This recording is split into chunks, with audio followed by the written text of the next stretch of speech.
All right. First off, I want to give all praise, honor, and glory to Yahweh, Ba'ashem Yahweh Shai, Ba'ashem Ruach Kwadash. I want to say double honors to the apostles and elders of Great Millstone. Peace and blessings unto the hopefully elect out there.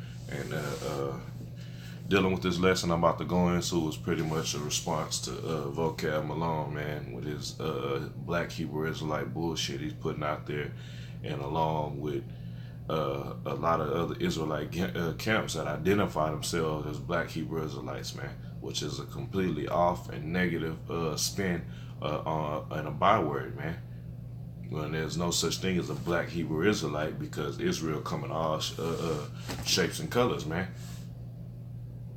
So I'm really just doing this video to show the flip side of what brothers have been doing. Brothers of the Confusion of Faces have been showing that just because they might look like a Latino, they're still Hebrew Israelites. Just like they might look like a so-called white man, Moabite, whatever it may be. Their spirit is showing forth, man, that they believe in the Most High and they woke up to the truth, what only Israel is going to do, man. Only Israel is going to be convicted to push this word, pronounce and promote that name at a high volume, and to do this work, man. So I'm doing this on the flip side because I would be considered a so-called Jew, or you would call me a Jew or so-called black man, when I'm not from the tribe of Judah. I'm from the tribe of Gad. According to my knowledge, I go back to the Choctaw tribe, man. So to these simpletons like Vocab Malone, who has no understanding not only of the scriptures first and foremost, but no understanding of history and the ancestry of what they dubbed as the African Native Americans, man. So you would look at me and say, oh, he's a black, so-called black man, he's a black Hebrew Israelite, and that's not a true statement. I'm actually from the Choctaw tribe, which according to the scriptures, I'm a Gadite, man. And there's a certain spirit that the Most High put on the Israelites to where they you can identify them through the spirit, man. Sometimes you can just see a so-called white man, you like, you know what, man, you like in your head, that's a nigga, or that's a Jake. Now, if you have spiritual understanding, you be meeting certain brothers, and you be thinking he a Judite, and you like, damn, I didn't know you was a Reubenite. Oh, I didn't know you was from the tribe of Simeon, man. And I'm using myself as a personal example for this lesson. Me looking like a so-called black man when I'm actually a Gadite, a North American Indian, man. So this first scripture I'm going to grab real quick is, before I get into these articles, is Romans 8 and 16. This is Romans chapter 8, verse 16. It says, the Spirit itself bears witness with our spirit that we are the children of Yahweh. So the spirit of the spirit of the Israelites is gonna show forth, and that's our witness, man. Our witness of who we are, that we are the Israelites, man. The Hebrew Israelites, not black Hebrew Israelites, man. So you got the Native American Indians. That you look at the similarities of the Native American Indians with Judah, and it's a lot of major similarities, man. That same spirit is on the northern tribes as in the southern tribes, man. And I'm going to go into some history with these articles, man, based off an interview that was done by the Smithsonian to an author of a book called The Black Indians. Was written by Angela Walton Raji. So with that, I'm going to get into this article, man, try to hit some key points and not drag this out too long.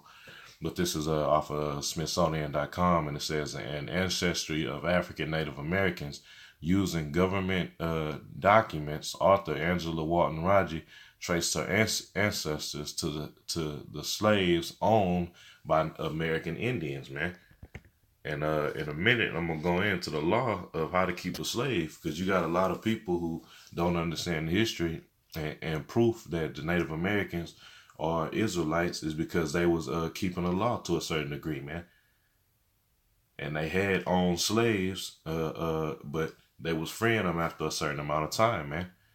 And that's what I'm going to go into on one of these articles, man, and bring out. And just on this picture alone, to show you what you would say a mix of Native Americans and so-called Negroes, man.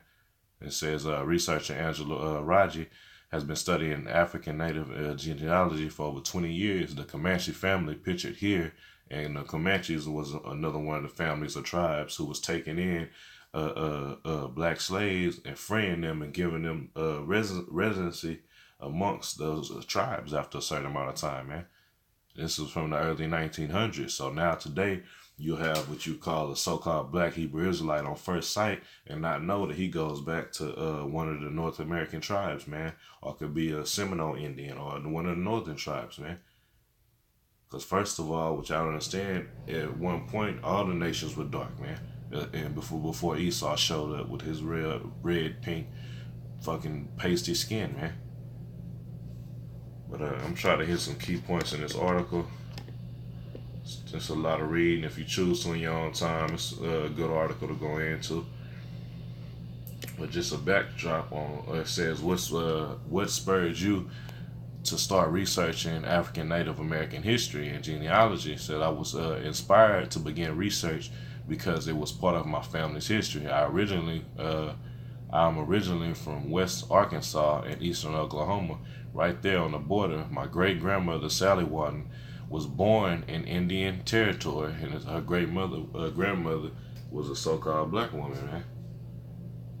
So if you had a so-called black woman who was born in the Indian Territory, where does the seed come from? The seed comes from the man. So if you had a Native American man sleeping with a so-called black woman, and further down the line, you have someone of my example that start taking on more of those Judite characteristics. But that seed will go back to the Native American Indians, man. Y'all don't have no fucking history. Y'all take it like so brain. I ain't gonna say brainwashed, but you got that filth on your brain. So when you read about Native Americans having slaves, you think they was dealing like the so-called white man was, when that wasn't true, man. They was giving them freedom and treating it and having them as servants, and it's lawful to have slaves, man. So what's your gripe? Your gripe should be with the Most High then, and you don't want to argue with the Most High, man. I'm gonna get the law on it just to cut you idiots, man, who raise that argument. Oh, the Native Americans had slaves, they can't be part of this. For you niggas that think everybody supposed to look like John Shaft. But this is Exodus chapter 21:1. It says, now these are the judgments which thou shalt set before them. If thou buy an Hebrew servant, 6 years he shall serve, and in the 7th he shall go out free for nothing, man. So that's why I want to get out. One of the major is a major treaty that the Choctaw and Chickasaw Nation had made with the United States, basically protecting themselves against certain laws of slavery, and then allowing people of so-called African descent to be free and accepted amongst those Indian nations, man. So this is from AfricanNativeAmerican.com. It says this is the Treaty of 1866 Choctaw and Chickasaw Nation. It says Articles 1 through 6 are produced below. These are the articles that pertain to the citizens of African descent who lived in these nations. These articles pertain to their liberation from bondage, so their freedom from bondage. This is the Choctaw and Chickasaw Nation who was making an agreement with Esau to free their slaves from bondage, man. It says to the Choctaw and Chickasaw nations and to their former Confederate slave owners, man. And it says, I'm trying to get down to the point. I'm going to jump down to Article 2. It says the Choctaws and Chickasaws hereby covenant and agree to henceforth neither slavery nor involuntary servitude otherwise than in punishment of crime whereof the parties shall have been duly convicted in accordance with laws applicable to all members of the particular nation shall ever exist in said nations, man. So it's basically just similar to agreement similar to the 13th Amendment, man.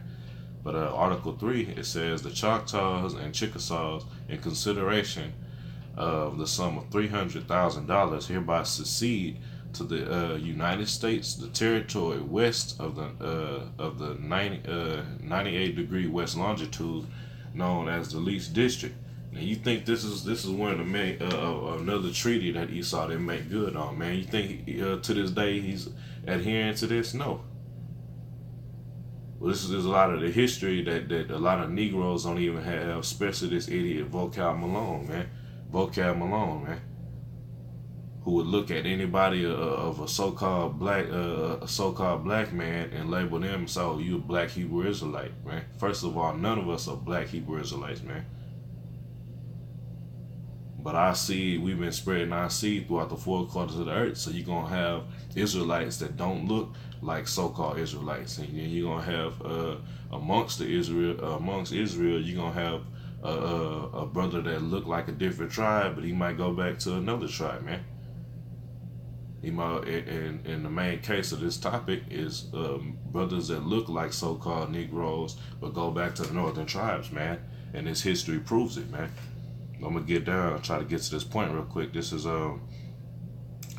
it says, provided that the said sum shall be invested and held by the United States at an interest not less than 5% in trust for the said nations, using the legislatures of the Choctaw and Chickasaw nations, respectively, shall have made such laws, rules, and regulations as may be necessary to give all persons of African descent resident in said nation at the date of the Treaty of Fort Smith and their descendants herefore held in slavery among their nations, all the rights, privileges, immunities, including the rights of suffrage and the citizens of said nations, except in annuities, monies, public domain claimed by or belonging to and nations, respectively, and also give to such persons who were residents as wherefore and their descendants 40 acres each of land